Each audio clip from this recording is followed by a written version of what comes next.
천사들 같습니다.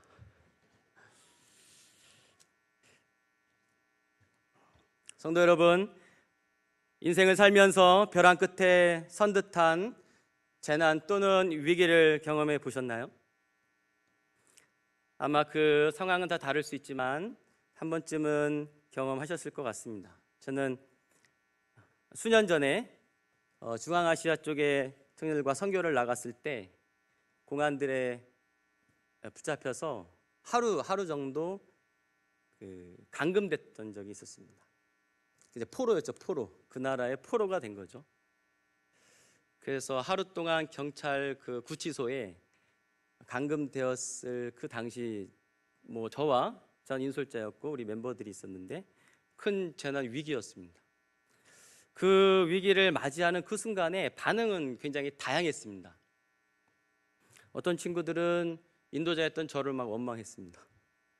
왜 내가 간사님의 말을 꼬셔서 이 고생을 하나, 막 그런 마음이 들기도 하고, 또 한 친구는 낙심하고 절망스러운 표정을 짓기도 하고, 또 저에게는 왜 우리 팀에 이런 시련을 주시나 그러면서 하나님을 원망하기도 하는 그 많은 그 순간에 하루의 시간 동안 많은 생각을 하게 되었습니다. 물론 이제 하루 지나서 풀려나긴 했지만 사람들이 이런 재난과 생각지 못한 위기를 만났을 때 반응은 여러 가지가 있습니다. 유진 피터스는 이런 이제 재난과 위기 속에 사람들이 보이는 반응은 흔히 한 두 가지 정도로 이야기를 합니다. 하나는 부정이고요, 하나는 절망이라는 거죠. 부정은 이 닥쳐온 재난, 내가 생각지 못한 이 재난을 인정하지 않고 거부하는 것이죠. 그리고 현실을 현실로 받아들이지 못하는, 그러니까 딴 생각을 하게 되는 거죠. 거짓말 속에, 환상 속에 이 현실을 현실로 받아들이지 않는 부정하는 것입니다. 반대로 절망은 그 말대로 절망하는 것이죠. 세상의 종말을 맞이하듯이 내 인생은 이렇게 끝나는 것인가? 라고 자포자기 절망하게 되는 것이죠. 물론 한편에서는 아주 신앙, 믿음 안에 선 자들은 이 재난과 위기를 하나님의 뜻으로 발견할 수도 있지만, 그러나 대부분의 많은 사람들은 부정과 절망 속에 빠지게 된다는 것이죠. 바벨론의 포로가 된 이스라엘 백성들의 대부분의 반응은 부정이었습니다. 그래서 이 참담한 자신들의 포로 생활, 이 현실을 거부하고 이 재난 속에서 하나님의 뜻을 발견하지 못하고 착각 속에서 쓰러져 있는 채 그렇게 그냥 머물러 있는 거예요. 이것을 현실로 받아들이지 않는, 거부하는 이스라엘 백성들의 모습을 발견하게 됩니다. 물론 절망하는 모습도 있었고, 물론 그 중에 개중은 소수는 믿음으로 그 상황들을 이겨내고 있을 수도 있습니다. 성도 여러분, 우리도 이런 재난과 위기 속에 여러 가지 반응 또는 이런 이스라엘 백성들과 같이 이 현실을 부정하고 싶은 마음이 많이 들 때가 있습니다. 그런데 여러분, 이 부정과 절망은 하나님의 백성으로 살아가는 하나님의 자녀들에게는 그 하나님의 백성의 정체성을 뒤흔들 수 있는, 일어날 힘조차 다 뺏어버리는 아주 위험한 생각일 수 있다는 것이죠. 오늘 이 에스겔서의 배경은 그렇습니다. 에스겔의 뜻은 하나님께서 강건하게 하신다라는 뜻이 이제 에스겔입니다. 그런데 에스겔의 유년기는 매우 국가적 위기 속에서 새로운 개혁의 바람이 막 불어오는 희망의 세대에 에스겔이 태어났어요. 그런데 그래서 예루살렘 제사장 가문에서 태어난 그는 요시야가 종교개혁을 단행하면서 그 우상 숭배로 망해져가는 그 나라에 다시 우상 숭배가 근절이 되고, 그리고 다시금 회복되는 듯한 어린 시절을 보냈습니다. 그러나 새로운 이런 여명을 바라보던 그때는 잠시였고, 그 이후에 이어지는 왕들은 여전히 악행을 저지르면서 드디어 이제 남유다가 혼란과 심판을 향해서 달려가고 있을 때가 에스겔이 살았던 시대였습니다. 결국 에스겔은 유다 왕 여호와긴이 주전 597년에 포로로 사로잡혀 가고 4년 후 정도에 에스겔을 하나님이 선지자로 싹 부르시게 되는 게 오늘 이제 에스겔의 1장에 나오는 장면입니다. 그때 나이 에스겔 30세. 우리 청년들 30세를 전후하는 우리 청년들, 이 청년의 때 에스겔을 하나님 딱 부르시는 거예요. 그리고 6년 뒤에 예루살렘이 멸망을 했습니다. 그러니까 그 시대의 상황은 사실 정말 힘겨운 시간들을 에스겔이 보내고 있었던 것이죠. 에스겔은 메소포타미아의 포로로 잡혀갔습니다. 포로로 잡혀가 많은 동료들 사이에서 함께 살고 있었을 그때 제사장 가문이었던 그에게 그발 강가에서 하나님의 특별한 부르심을 받죠. 포로 생활 속에서 모든 상황을 부정하고 하나님의 뜻을 거부하고 있는 방황하는 그 에스겔의 같은 종족들, 같은 백성들 사이에서 하나님이 에스겔을 부르셨습니다. 그래서 같은 민족, 종족들이 듣기 싫어하는, 듣기 불편해하는 하나님의 말씀을 전하도록 소명을 받게 된 것이죠. 오전에 목사님께서도 말씀 중에 이런 말씀 하셨어요. 가족 전도가 더 힘들다. 여러분, 동족에게 저 복음을 전하는, 같은 문화, 같은 말을 하는 사람들에게 복음을 전하는 것과 그리고 이방 종족에게 나가서 전혀 낯선, 나도 모르고 쟤네들도 모르고 그런 곳에서 하나님의 말씀을 전하는 것, 어떤 게 더 힘들까요? 일반적으로 해외 선교가 물론 힘듭니다. 다양한 새로운 문화들, 또 어려움들이 존재하죠. 그런데 오늘 상황은 에스겔이 살아가면서 이 포로 생활 속에서 하나님의 부름을 받은 이 상황은 그 반대죠. 같은 동족입니다. 동족을 향해서 하나님이 에스겔을 향해 선지자도 부르시고 심판의 메시지를 에스겔에게 주셨다는 거죠. 이거는 괴로운 일이 아닐 수가 없습니다. 여러분, 부모님 또는 남편 또 아내에게 하나님의 가족의 선교사로 부르셨다, 그런 부름의 확신을 갖고 복음을, 하나님의 말씀을 전해보신 적 있으시죠? 쉽지가 않습니다. 저도 가정에 이 믿음의 1세대 처음 복음을 알게 되고 예수님을 영접하고 나서 가족에게 복음을 전할 시기가 있었습니다. 근데 그때 상황은 저희 가정이 굉장히 어려운 시기였습니다. 가정의 풍파가 심했고 또 힘겨운 시간들을 가족 모두가 보내고 있을 그때 부모님의 마음이 굉장히 어려웠을, 가정에 그 위기가 왔을 그 시점이었습니다. 그때 하나님이 저를 가족 복음화를 시키고자 저를 부르심을 제가 깨닫고 눈치 없이 그 가정의 그 위기와 혼란한 그 틈을 타서 복음을 전하기 시작했습니다. 무모한짓이었죠. 저는 죽는 줄 알았습니다. 제 어머니에게 가서, 어머니 굉장히 힘들었을 그 상황에 어머니에게 가서 이 교회를 다니셔야 됩니다. 제가 예수님 믿어보니까 너무 좋아요. 막 이런 얘기를 하는 순간 전 돌이 날라오는 줄 알았습니다. 그러면서 저희 어머니 그런 얘기를 하셨어요. 이놈아, 지금 상황 파악이 안 되냐? 이런 어려운 상황 속에서 네가 교회를 다니는 상황 이야기가 나에게는, 저희 어머니의 얘기예요, 그나마 남아있는 나의 언니를 하나님을 믿는다고 교회를 다니게 하지만 일찍이 내 언니를 하나님이 데려가셨다. 그나마 남아있는 동생 하나, 또 신앙생활 한다고 그렇게 열심히 교회를 다니더니 또 암으로 일찍이 데려가셨다. 그런데 나보고 하나님을 믿으라고? 그러는 너가 예수쟁이로 그렇게 교회 다니는 거를 내가 어떻게 보겠냐? 지금의 이 가정의 이 형편에서 저희 어머니가 막 우시면서 얘기를 하시는 거예요. 저는 속으로 나 불효자구나. 이런 상황에서 복음을 전하는 그런 부르심을 받고 내가 이야기를 하는 것이 굉장히 힘들었어요. 그래서 어머니랑 같이 울었던 적이 있습니다.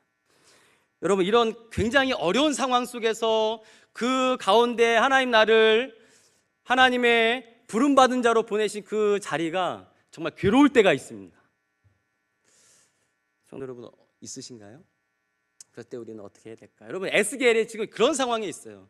나라가 다 망했는 가운데 하나님 자기를 선지자로 부르셔서 이 동족을 향해서 하나님의 심판의 메시지를 전하라.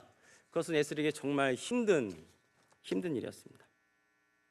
오늘 에스겔서 1장에는 이제 이 에스겔을 부르시는 장면이 나오는데, 에스겔이 환상 중에 하나님의 영광을 보게 됩니다.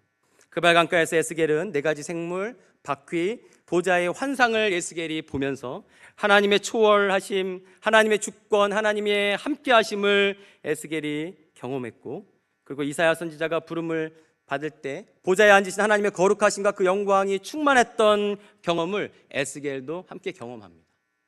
그리고 그 하나님의 영광 앞에 엎드려 하나님의 말씀을 듣고 난 이후에 에스겔 2장이 이어지고 있습니다. 포로로 잡혀간 이스라엘 백성들의 특징을 오늘 본문에서 몇 가지를 보여주고 있는데요, 자신들의 죄를 인정하지 않고 현실을 부정하고 회개하는 삶보다는 하나님을 멀리하는 그런 이스라엘 백성들의 모습을 우리에게 보여줍니다. 포로 생활 중에 이스라엘 백성들의 마음은 더욱더 강팍해졌고 그들의 고집은 줄어들지 않았습니다. 그래서 이들의 모습을 오늘 본문에서 단적으로 표현해 주는 단어가 패역한 백성, 배반한 자, 이렇게 성경에서 이야기하죠. 패역한 백성은 오늘 보았던 이 10절 가운데 6번이나 등장하고요, 배반한 자는 이제 한 번 우리에게 말씀해 주고 있습니다. 이들의 모습은 뭘까요? 첫 번째는 불순종이었습니다. 불순종.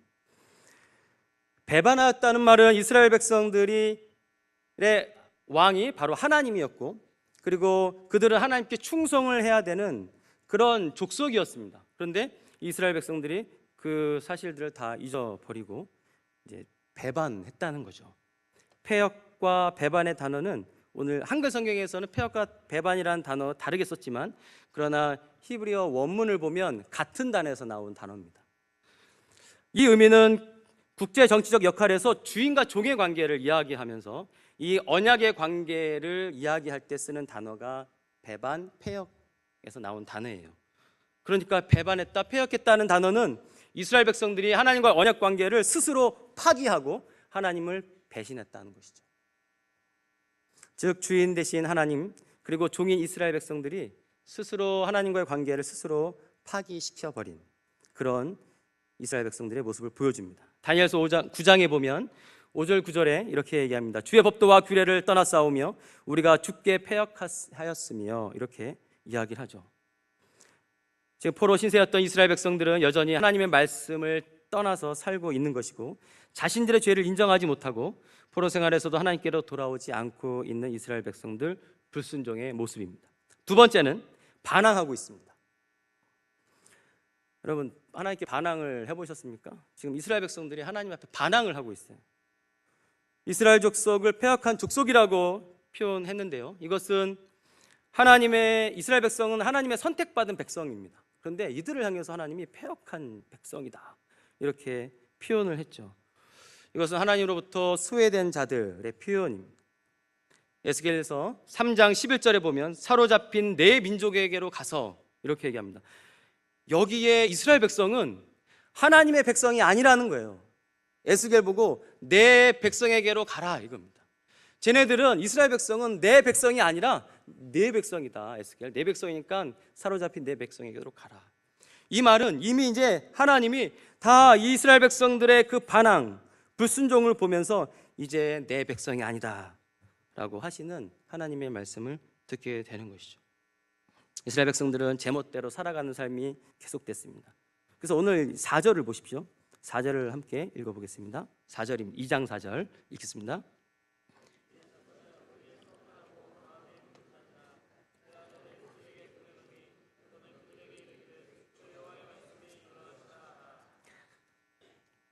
얼굴이 뻔뻔스럽고 반항적인 자, 그러니까 뻔뻔한 사람들이었어요. 여러분, 뻔뻔한 사람들 아시죠? 얼굴이 뻔뻔해요. 반항기가 가득한 거죠. 우리 옆 사람을 한번 보시면 뻔뻔해 보입니까? 아니십니까? 이스라엘 백성들이 지금 이런 모습이에요. 뻔뻔하다는 거예요. 뻔뻔해. 알면서도, 자기의 죄를 알면서도 그것을 인정하지 못하고 반항하는 사람들. 오죽하면 성경에서 뻔뻔하다고 표현했을까요? 다른 번역에서는 역사상 가장 반항이 심한 민족, 이렇게 해석했습니다. 이사야서 30장 9절에 여호와의 법을 듣기 싫어하는 자식들이라, 이렇게 이스라엘 백성들을 표현했죠. 하나님의 법을 듣기 싫어하는 자식들, 하나님께 반항하기로 결심한 자들이죠. 이런 반항아가 이스라엘 백성들이었습니다. 혹시 이런 모습이 저와 여러분, 또 우리의 자녀들 아닐까요? 정말 이렇게 헷갈렸어요. 내 모습 같기도 하고 우리 애들 같기도 하고, 막 이스라엘 백성이 내가 막 이스라엘 백성 왔다 갔다 하는 거죠. 이 반항하는 이스라엘 백성. 세 번째는 귀를 기울이지 않는 이스라엘 백성입니다. 하나님의 선지자의 말을 이 에스겔의 말에 전혀 듣지 않는 이스라엘 백성들의 모습을 보이죠. 4절에서 마음이 굳은 자 이렇게 표현했죠. 또 에스겔 3장 7절에 그러나 이스라엘 족속은 이마가 굳고 마음이 굳어 내 말을 듣고자 아니하리니 이는 내 말을 듣고자 아니함이라. 이마가 굳고 마음이 굳어 내 말을 듣고자 않는다. 귀를 닫고 전혀 하나님의 말씀을 듣고자 하지 않는 그런 이스라엘 백성들의 모습입니다. 여러분, 이마가 굳었다, 이게 무슨 의미일까요? 이마는 당시에 이스라엘 백성들, 유대인들이 하나님의 말씀에 순종의 의미로 이마에다가 말씀을 이렇게 메고 다녔어요. 그래서 이제 이마는 그런 의미가 있습니다. 근데 이마가 굳었다는 거예요. 하나님께 순종을 거부하는, 순종하기를 싫어하는 이스라엘 백성, 이게 이마가 굳은 이스라엘 백성입니다. 말씀을 듣기를 거부하는 아주 못된 자식들이죠. 저는 이 이스라엘 백성들의 모습이 이 시대를 반영하고 있다고 볼 수가 있습니다. 또는 이 이스라엘 백성들의 모습이 우리의 모습이 아닐까 하는 생각을 하게 됩니다. 우리는 이 이스라엘 백성들과 같이 살아가는 이 시대의 한복판에서 살고 있습니다. 오히려 말이 서툴고 문화가 낯선 곳에 하나님의 말씀을 전하는 그 현장에 우리를 보내셨다면 조금은 나을 수 있습니다. 지금 에스겔이 그런 현장에 있는 것이죠. 나의 가족, 나의 친구 곁에 서 있는 에스겔. 그러나 그 환경은 이 지금 패역한 이스라엘 백성들과 같이 죄로 가득하고 깨닫지 못하는 이스라엘 백성들 가운데 서 있는 에스겔. 저와 여러분이 살고 있는 현장이 이런 현장일 수 있다는 것이죠. 귀를 다 듣고 우리의 말을 전혀 귀 기울이지 않는 우리의 삶의 현장. 그래서 마태복음 13장 57절에 보면 선지자가 자기 고향과 자기 집 외에는 존경을 받지 못한다, 이렇게 이야기를 했던 것처럼, 어떻게 보면 저와 여러분이 살아가는 그 삶의 그 자리는 우리가 인정받을 수 없는, 다 귀를 닫고 또 우리를 다 거부하고 있는 그런 자리일 수 있습니다. 그런 현장에 에스겔을 하나님이 부르신 거죠. 하나님은 에스겔이 처한 상황을 이렇게 표현했습니다. 6절입니다. 우리 6절을 같이 읽겠습니다. 인자야, 너는 비록 가시와 찔레와 함께 있으며 전갈 가운데 거주할지라도 그들을 두려워하지 말고 그들의 말을 두려워하지 말지어다. 그들은 패역한 족속이라도 그 말을 두려워하지 말며 그 얼굴을 무서워하지 말지어다. 가시와 찔레와 함께 있으며 전갈 가운데 거주할지라도. 여러분, 얼마나 이스라엘 백성들이 지독했으면 가시, 찔레, 정갈이라고 표현할까요? 저와 여러분은 오늘 가시와 찔레, 정갈 가운데 앉아 있습니다 라고 하면 굉장히 기분 나빠요. 옆에 있는 분들을 보시면 가시, 찔레예요, 정갈 같대요. 그건 서로 기분 나쁜 표현입니다. 지금 이스라엘에 살아가는 에스겔이 지금 그런 삶의 자리에 있는 거예요. 가시 속에, 찔레 속에, 정갈 가운데 거주해 있는 에스겔. 그런 에스겔에게 고통스러운 삶의 현장이 아닐 수가 없습니다. 그런 에스겔을 하나님이 부르십니다. 저와 여러분을 향한 하나님의 부르심은 때로는 이 가시와 찔레와 정갈이 있는 그 자리로 우리를 하나님이 부르신다는 거예요. 나도 전혀 모르는, 나도 모르고 저도 모르고 앞에 제가 말씀드렸던 그런 자리로 나를 부르셨으면 조금 더 편했을 텐데, 그렇지 않은 우리의 가정, 우리의 직장, 우리의 삶의 지금 자리로 하나님이 부르신다는 거예요. 참 쉽지 않은 일입니다. 이런 에스겔은 어찌할 바를 몰랐던 그런 모습을 우리에게 보여주고 있어요.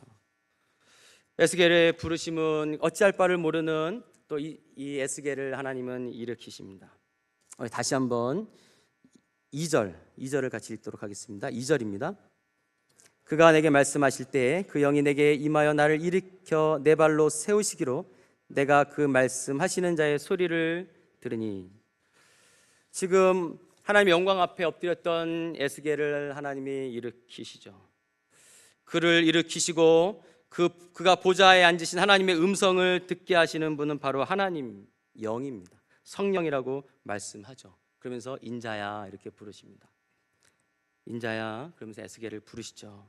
이 인자는 흙으로 지음받은 사람의 의미입니다. 그래서 인자라 하고 부르는 이 두 번의 부름은 에스겔이 아주 연약한 인간임을 하나님이 말씀하고 있는 것이죠. 상처받기 쉽고 깨지기 쉽고 또 연약한 에스겔, 그것이 인자야 에스겔이었습니다. 그런 에스겔을 이 힘들고 어렵고 패약한 족속들이 살고 있는 그 현장에서 하나님이 선지자로 부르시는 거예요. 성도 여러분, 저와 여러분은 연약합니다.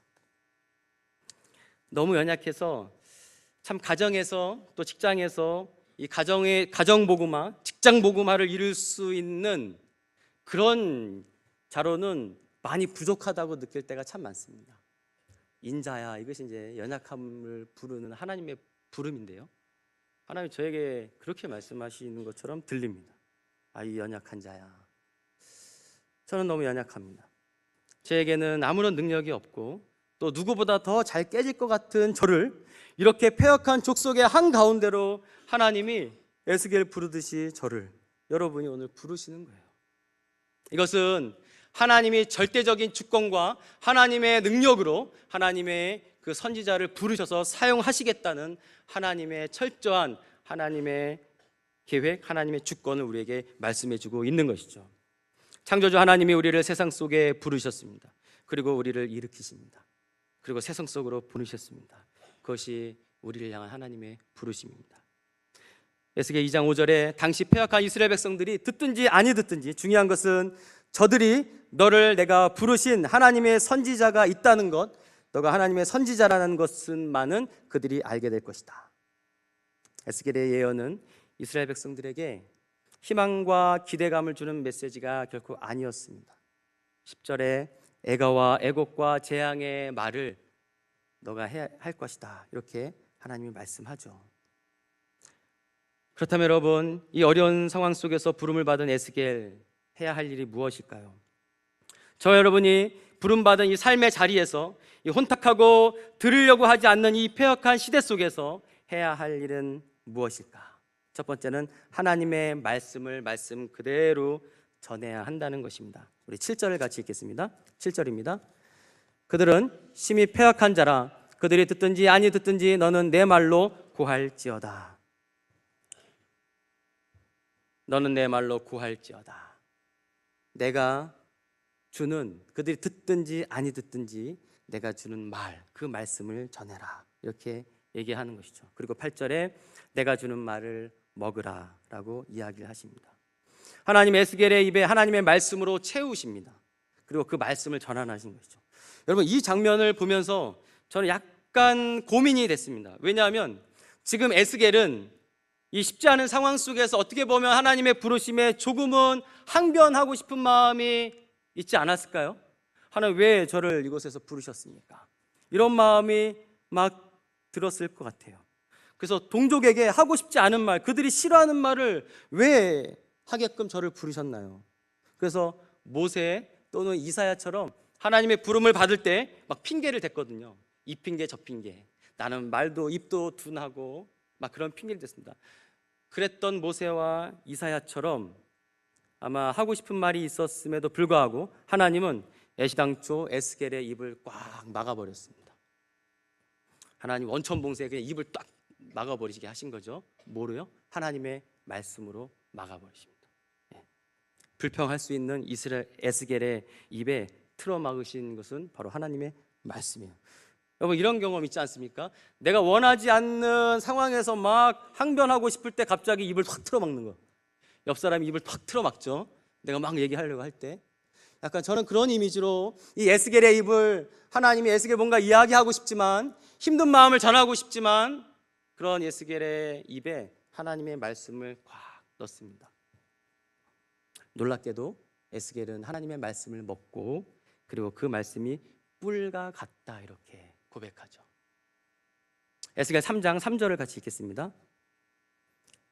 내게 이르시되 인자야, 내가 내게 주는 이 두루마리를 내 배에 넣으며 내 창자에 채우라 하시기에 내가 먹으니 그것이 입에서 달기가 뿔 같더라.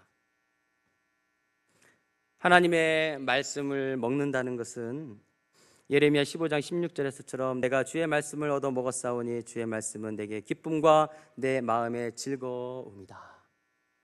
여러분, 하나님의 말씀은 기쁨이고 즐거움이고 꿀과 같습니다.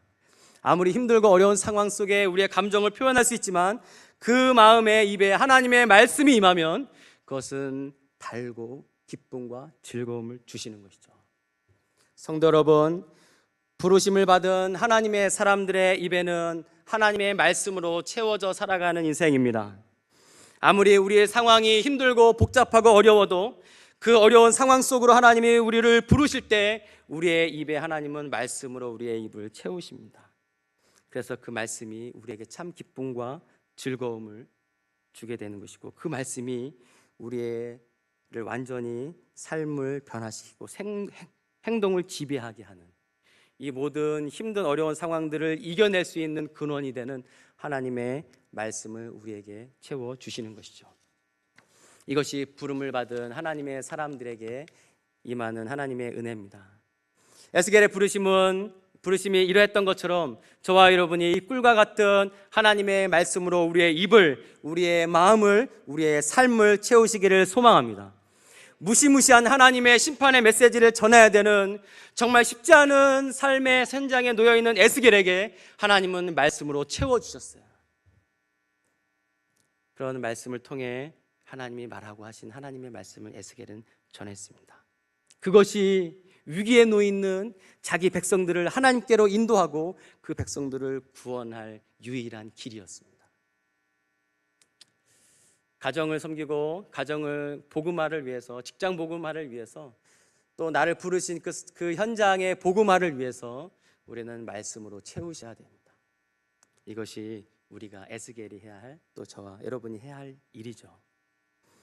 두 번째는 우리를 부르신 곳은 하나님 안에서 안전하다는 거예요. 현실적으로 에스겔은 정말 두려웠습니다. 2장 6절을 한번 읽어보겠습니다. 2장 6절입니다.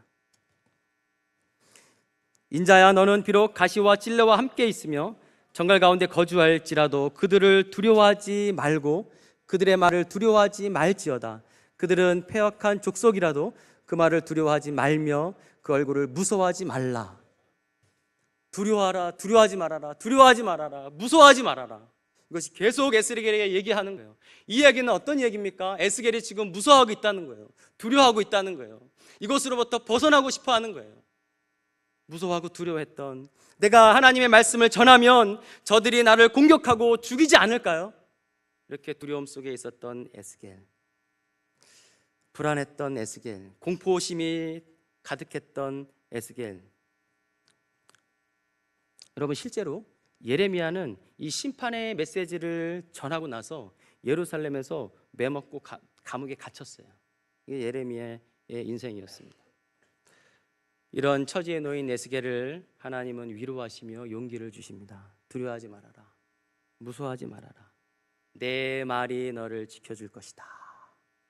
이것이 하나님의 부름을 받은 자들의 삶입니다. 하나님 안에서 안전합니다. 하나님의 말씀이 우리를 지키십니다. 하나님의 말씀이 에스겔을 지켜주신 것처럼 저희의 삶을 하나님은 말씀으로 지켜주실 거예요. 바울은 고린도후서 4장 5절에서 이렇게 말했습니다. 우리가 우리를 전파하는 것이 아니라 오직 그리스도 예수의 주 되신 것과 또 예수를 위하여 우리가 너희 종된 것을 전파함이라. 그리스도 예수를 전하는 바울의 삶, 자신을 전하는 것이 아니라 예수를 전하는 삶, 그런 삶을 하나님이 지켜주십니다. 존 칼빈은 이렇게 이야기를 했습니다. 하나님이 우리를 움직이사 그에게 순종할 것을 원하실 때 언제나 우리의 노동의 행복한 결과만을 약속해 주는 것은 아니다. 때때로 하나님은 비록 사람들이 우리의 열정을 보고 조롱할지라도 우리가 그의 명령에 불만하지 않고 순종하는지를 하나님은 시험하신다. 누군가 저에게 이런 말을 한 적이 있습니다. 진흙탕 속에서도 꽃은 핀다. 저는 이 얘기가 저에게 어려운 막 싸워야 될 현장에서 큰 위로가 됐어요.